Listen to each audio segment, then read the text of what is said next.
All right, I can hear you now.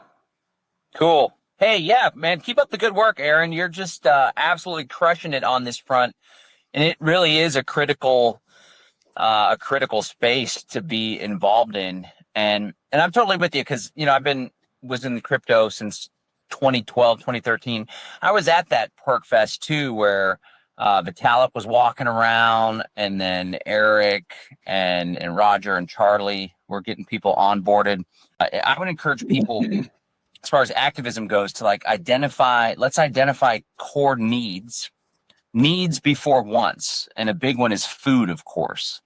So, like a great piece of activism would be to identify local food producers or people that sell food that you know of and see if you can get them set up. I think that we may already be strategically beat on that front, but we definitely have a whole lot of people that are agorists that see through the lies and the deception. And I think it's important that we organize amongst ourselves, start trading amongst ourselves. The education piece is important. Well, I think we can get mass adoption after we get innovator adoption and early adopter adoption.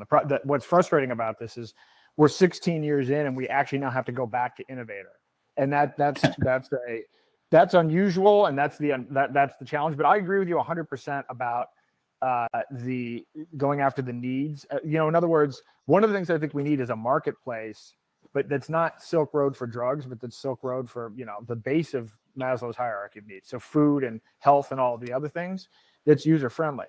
And that's I've added that to the list of something that you could build on Zano. I mean, with escrow accounts and everything else, one of the things that is powerful, but we still need some of the tech development to happen is, confidential layer will allow you to take your Bitcoin and Ethereum and Bitcoin Cash and make it private, and then you're going to be able to spend.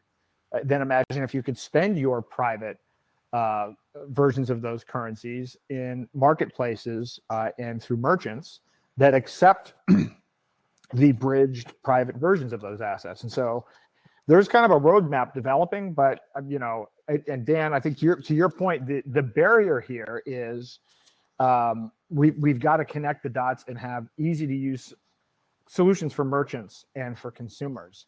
And I think with Roger and Ian as well, I mean, they've run into those problems. I know Roger's always been an advocate. He's invested in all kinds of different BitPay, payment processors,